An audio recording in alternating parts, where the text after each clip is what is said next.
नाम तो आम, दीवाने आम, और चाहते हैं कि डील किया जाए दीवाने खास की तरह, तो ये खासो खुसूस खासियत पूरी तरीके से खारिज कर दी गई कोर्ट के द्वारा।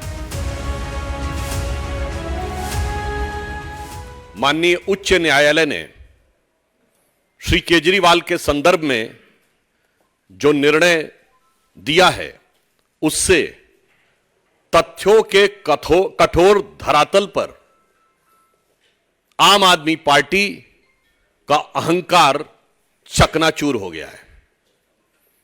स्वघोषित कट्टर ईमानदार का किरदार धारदार तथ्यों के साथ पूरी तरह तार तार हो गया है।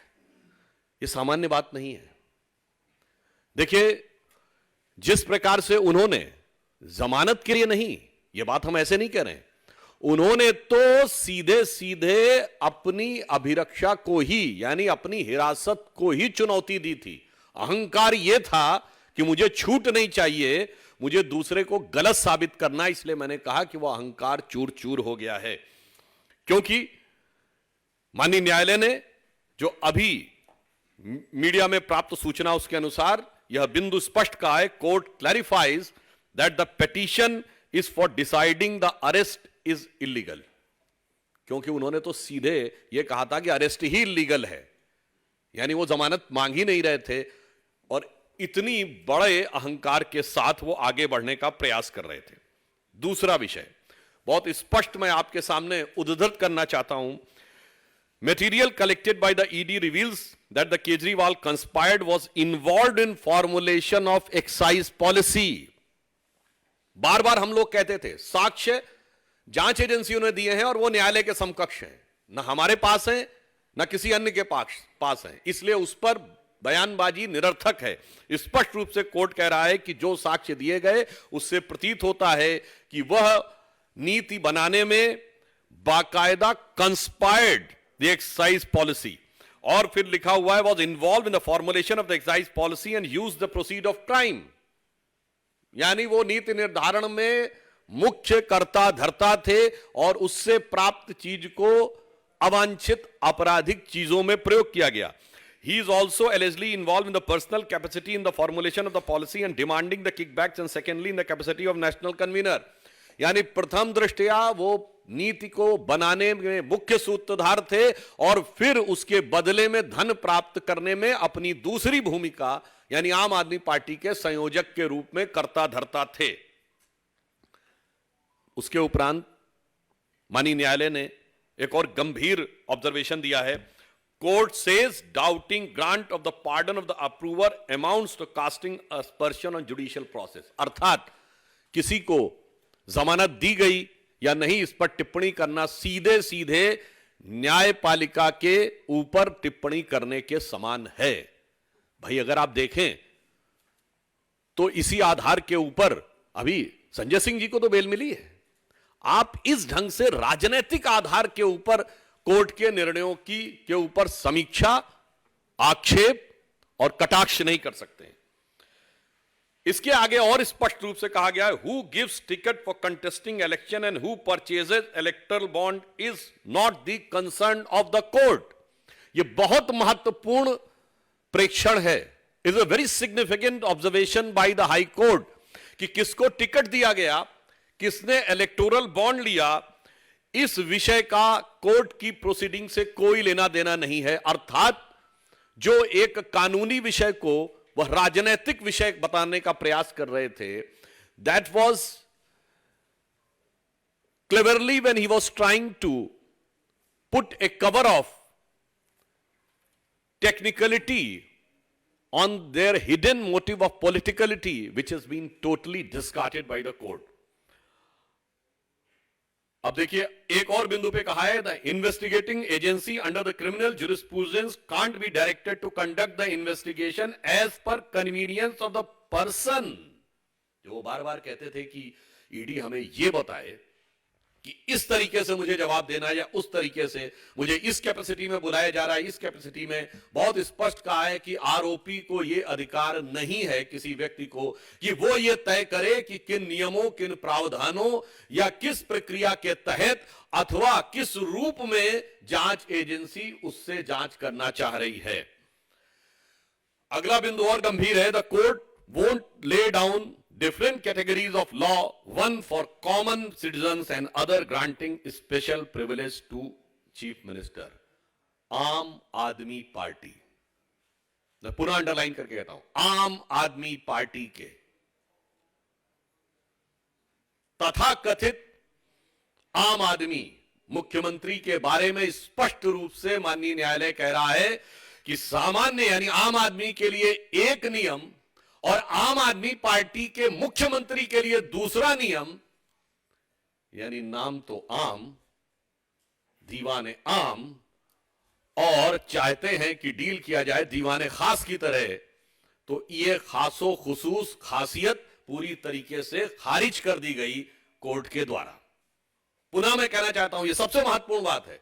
ये वही थे जो नाना प्रकार की चीजें कहते थे, मैं बंगला नहीं लूंगा, मैं गाड़ी नहीं लूंगा, मैं टोपी पहनूंगा, मैं सिक्योरिटी नहीं लूंगा, वगैरह वगैरह। जबकि मैं सारी बातें कर रहा हूं, ये सारी चीजें आवश्यकता होती हैं, सुरक्षा की आवश्यकता होती है, परंतु ये जो आम आदमी का चोला था वो पूरी तरीके से धराशायी हो गया, क्योंकि वो खुद एक खास ट्रीटमेंट चाह रहे थे। इसके उपरांत कोर्ट कहता है, court on necessity of arrest, जो उन्होंने कहा कि जो उनको हिरासत में लेना चाहिए, ED was in process of enough material which has led to arrest of Kejriwal, non joining of investigation by Kejriwal, delay caused by him was also impacted those in the judicial custody. अर्थात उनका बार बार ईडी के संबंध को दरकिनार करना, जवाब देने से मना करना, यह गलत था और पर्याप्त मटेरियल उपलब्ध था उनसे पूछताछ और जांच करने के लिए। दूसरा, एक गंभीर बात कही गई, जो बार बार न्यायिक प्रक्रिया को राजनीतिक रंग देने का प्रयास और उसके ऊपर राजनीतिक आक्षेप करने का प्रयास है। उस पर कोर्ट ने साफ कहा है, जजेस are bound by the law not by the politics. आप उसमें राजनीति करना चाहते हैं, चूंकि आप लगातार 9 सम्मन डिले कर रहे थे, चूंकि आपको पता था कि लोकसभा का चुनाव आने वाला, अनायास नहीं आने वाला था। इसका अर्थ यह हो गया कि आप न्यायिक प्रक्रिया को राजनीतिक दहलीज तक ले जाने का कार्य आप कर रहे थे। कोर्ट ने स्पष्ट कहा है, किसी भी प्रकार की राजनीतिक गतिविधि से न्यायिक प्रक्रिया प्रभावित होने वाली नहीं है, अर्थात टाइमिंग वाली बात ध्वस्त हो गई। देन उसके आगे और उससे गंभीर बात कही है, political considerations can't be brought before court of law. जो इस प्रकार की बात कहना कि चुनाव आ रहा है, वैसे तो ये लोग इस बात के बड़े आदतन शरारती हैं। याद करिए 2019 के लोकसभा से पहले कांग्रेस पार्टी के नेता भी वकील का चोला ओढ़कर श्री राम जन्मभूमि के मुद्दे पर भी यही कह रहे थे कि चुनाव आ रहा है तो इसको बाद में करिए। आज भ्रष्टाचार के मुद्दे पे चुनाव आने की बात पे कही तो कोर्ट साफ साफ कह रहा है कि किसी भी प्रकार का राजनैतिक संदर्भ न्यायालय के समक्ष देना उचित नहीं है। इसके उपरांत कोर्ट कहता है, court are concerned with the constitutional morality not the political morality. Court साफ कहता है कि जो आप तथाकथित अपनी नैतिकता राजनीति का बात करते हैं, इससे कोर्ट को कोई मतलब नहीं है, वो केवल हार्ड कोर फैक्ट्स के बारे में कहता है। अब आगे की बात और भी गंभीर है, जो कहते थे चवन्नी नहीं मिली। इस पॉइंट में माननीय न्यायालय कहता है, this court holds that ED was able to place enough material statement of the approvers and their own candidate stating that was given to for Goa elections, it completes the chain regarding the money sent for Goa elections। यानी जब उनके स्वयं के प्रत्याशी ने यह बयान दिया है कि उसको इसी प्रकार धन इसी स्रोत से प्राप्त हुआ है, तो यह प्रथम दृष्टया इस संदेह की पुष्टि करता है कि पैसा कहां से आया। जो कहते थे चवन्नी नहीं मिली, अब चवन्नी नहीं, वो करोड़ों का ट्रेल मिल रहा है। इसलिए हम ये बात साफ कहना चाहते हैं कि इंडिया अगेंस्ट करप्शन की अन्ना क्रांति से शुरू हुआ आंदोलन आज